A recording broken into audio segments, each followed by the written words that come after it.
Hey, what's up, family? Hey, I want to do this video today, and I want to title this for all you people who are possibly thinking of buying your first investment property or such and such, something like that. So I want to title this one, Do's and Don'ts for Landlords, especially for the first timers. Yes. One of the first things I would start off with, a lot of people have this big misconception of, they say, oh, I'm going to get a property and I'm going to rent it out to Section 8. And that way I know I'm going to get my money. No, not at all. Yeah? I mean, if you talk about Section 8, it's money guarantee. Mm-hmm. But let me tell you, it's for most part, it's nightmares for people that they act like they don't give a damn about their places. Yeah, so that's why we say do's and don'ts. One of the do's is, yeah, you will guarantee get your money if you pass their inspection. But one of the don'ts that you do is don't make the misconception of thinking that everything's going to be all good to go, because like she said, in most cases, you got to remember, think about it like this with your kids.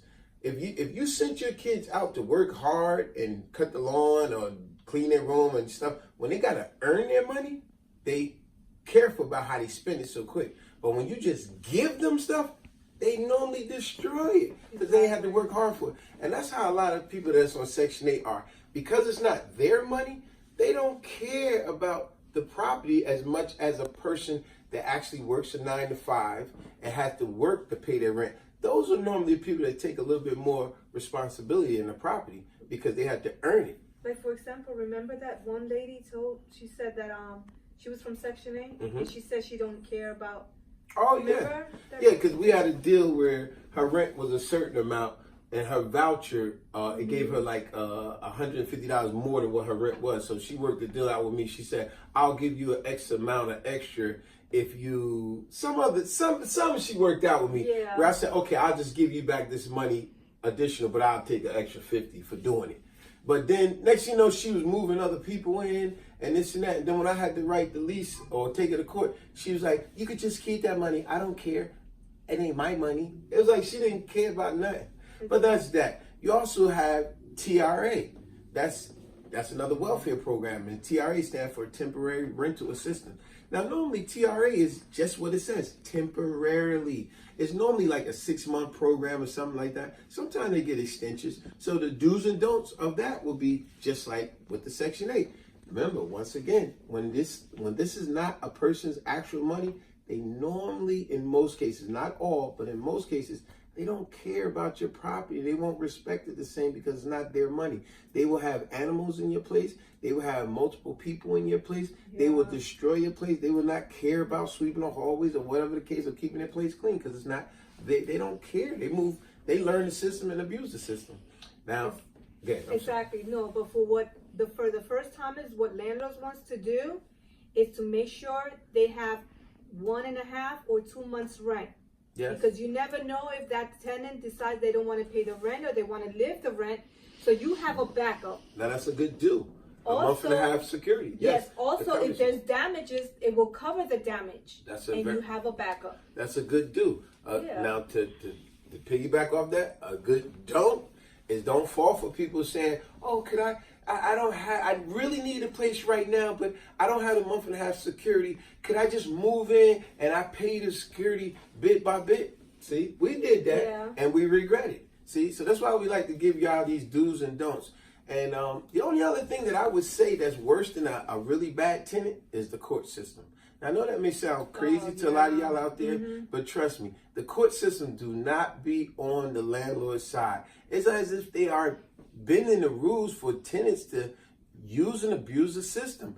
You know, we've had incidents where the court system, the tenant will be a month behind rent. We file for eviction.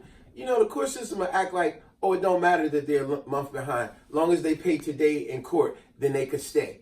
Oh, it doesn't matter that they got dogs in your place and your lease says it's no dogs or be eviction. You know, you got to work that out. You know, it's like they will make every excuse in the book for this tenant. And you're sitting there like, but they broke the lease. If they brought animals when it clearly said no animals, then it should be they broke the lease. It's just like with the court system. Y'all can't even have a court hearing unless y'all pay y'all fees to have a court hearing. But the courts will try to tell you how to run your doggone building. But they want their taxes. You see what I'm saying? They want their taxes every month, and without fail, if you don't give your taxes, they're ready to take your property. Yeah, you like, see what I'm saying? What really gets on my nerve with the way the law is? Mm-hmm. This tenant, it's months and months without paying rent. Mm-hmm. And when they wind up being in court, they have the money right there to give it to the landlord. Well, and what does the court says it? Oh, well, they got it right now. If they do got it, if they do have it, then you know what? Then you're gonna just have to take it. Yeah. So it's so many do's and don'ts. Also, another good do, you came up with this, and I love that you did. My wife started having what's called the application fee. Now, we were only charging $25 for application fee. And would you believe? That was the most cheapest we Yeah, you got people charge $50 and $100 depending on what location you are in. But we was only charging $25, and people was giving us a headache for $25. But I would highly encourage people do a $25 application fee. Because now, it is your time. It is your time and gas. Yeah, and with that $25 application fee, you could do minor researches, such as on the application fee, you have them put down their job, their previous landlord, any other previous landlord, and you could simply call that job to verify their status. Exactly. You could call that previous landlord. Now, if you want to get a little bit more technical, you could do simple Google searches about that person. Mm-hmm. Now, of course, they got some searches that cost a little bit money, whatever that may be, but you got some that's free, or you got some that will give you free information, just enough to get you going, to give you what you need to find out about that person. Because when we did that, we was able to find so much about how a person had multiple evictions on their record. Exactly. You know, and you don't want these type of tenants because they're going to give you a headache. If you got a person that got multiple evictions, this is normally a person that plays the system, use and abuse the system.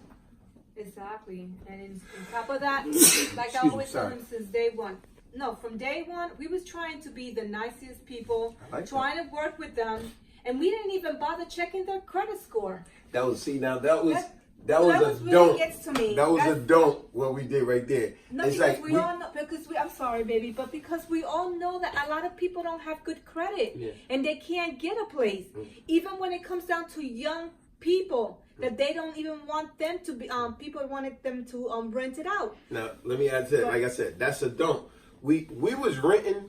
It was our first investment property years ago. Right. So we was renting with our hearts. People would come with all these stories. Oh, I got evicted. Oh, the landlord.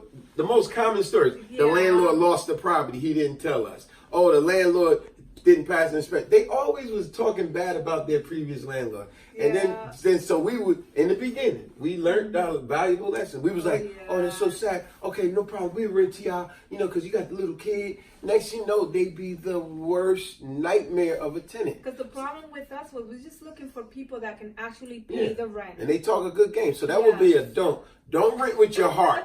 Don't rent because people are giving you sympathy. A do is to do your research on that person. Do that application fee. Do a background check on them. You could do simple, like I said, the simple job in the prior just, that's the word of the prior just mean before.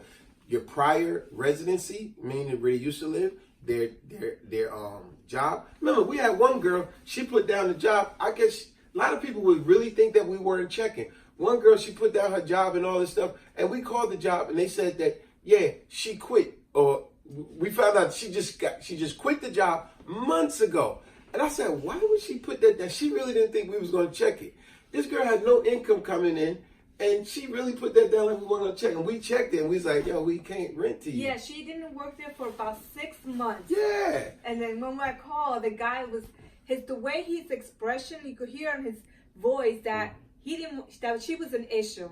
Mm-hmm. So, but she gave the different type of wrong information. Now, I was like. Now, another do that I would say is what I did all the time. We was consistently at our place. We always checked up on it. Every weekend we went, me, my wife, and my daughters, we always swept the hallways. We wiped the walls down. We put air fresheners all in the hallways. We sprayed it down with fresheners. There's nothing greater than walking in any building, home or wherever you go, and you smell such a fresh smell when you walk through the front door. That's a great do right there. And so we always made appearance a great thing. That when you walk in the door, when it snowed, we was right there right away. So in other words, the maintenance of the place, we stayed on top of it. Yes. We was always there. I mean, it was funny sometimes. We would have tenants that would complain and say, why is he always here? I was never always at the place knocking on their door or bothering them. You just had some people ask a little bothered that they see you all the time. But I would be there in the back, not bothering them, or up in the attic apartment where that was my little chill area, but never bothering them. But it's just amazing how some tenants would have a problem that they see you all the time. Like, yes. Why is that bothering you? If you're doing what you're supposed to be doing, it shouldn't bother you that the landlord is there. Actually, you should feel some type of security that the landlord is there and got the place smelling and looking good and everything working in great order. Yeah. And that's what I was always doing. I was always on my A game with that place. That was my first place, and I cherished what we had as a family, you know? Yeah, but you never want to have a lease for 6 to a year. I like that. You want to do it month to month. I like that, man. Yes, because the thing is that when you don't know who you're going to deal with, and if that tenant is like from hell, then it's difficult for you to take them out immediately. Exactly. But when you have month to month, oh, trust me, it's going to be more of a piece of cake for you. And you know, that's a good do. Yeah. And so what I would add to that do is, like she said, month to month works better for you, the tenant, and for the landlord. So at any time the tenant wants to leave for whatever reason, guess what? He don't necessarily have to break a lease. All he has to do is give us notice that, hey, at the end of the month I'll be leaving. So everything works out good. It works out good for the landlord as well. But when you're doing 6 months in a year, because we had that type of scam too. Remember, we had one person come, they wanted to pay us a year in advance. Oh, yes. All up front. But meanwhile, it was about 13, 14 of them showed up at once.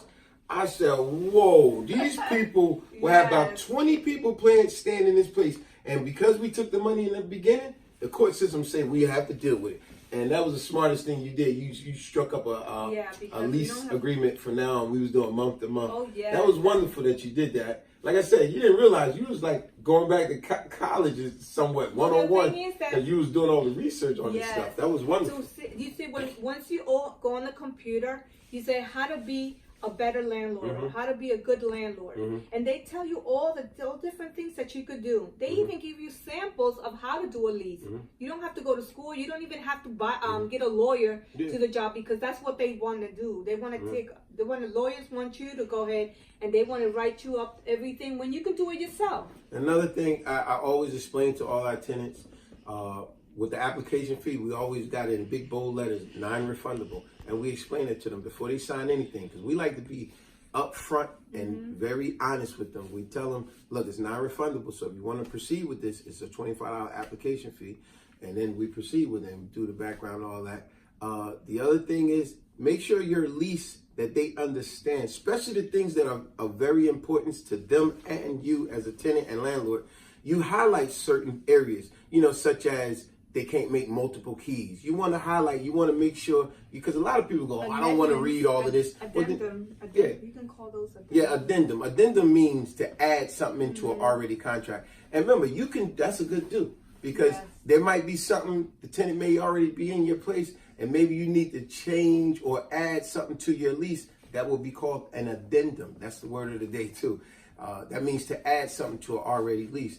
And so whatever highlighted things that you think is of great importance, such as this is who on the lease. So you say, well, this is here. You can highlight that for them to read. You advise them highly to read the whole lease. But then you say, look, no animals. You want to highlight that. You say, okay, multiple, this how many people. You need to highlight that. If there's additional people upon the landlord and agreeing to this, there will be additional fee based on if we agree. Not that the tenant do it just because they want to, but if we see additional people here living here, if the landlord agree, the rent will go up to this amount. And you highlight these little things to let them know this is what you're signing for. I highly advise you read the whole thing, but here are the key things that they really need to see. Yeah. Because it's a shame how most people won't read everything, but you give them the simple things right in front of their face. And another thing, most important, before you get any tenants into the place or anybody that you want. Before and after pictures. Before and after pictures. Very good. Yes, very important. Take pictures of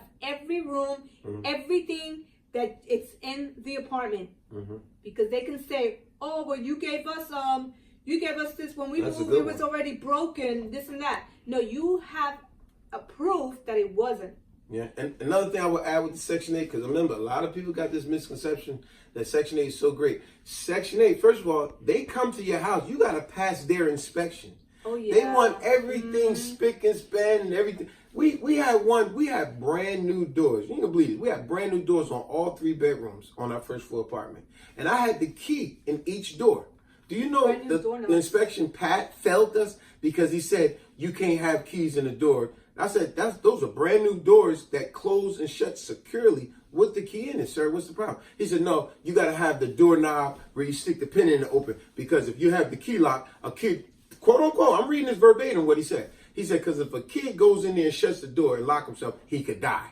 I said, what? They being over the top with it. But my point is, with the Section 8, they send an inspector out. And they go through your whole place. It's got to pass their approval. But here's the flip side of that. Now, when that Section 8 tenant screws your place up, tears it up, which we've seen plenty of videos like this, when they tears it up, you know what Section 8 say? It's out of our hands. There's nothing we can do. You got to take them to court. You see what I'm saying? You see how they want to be all in your business to allow them to stay there and to give you money, but then they don't want nothing to do with it when they mess it up.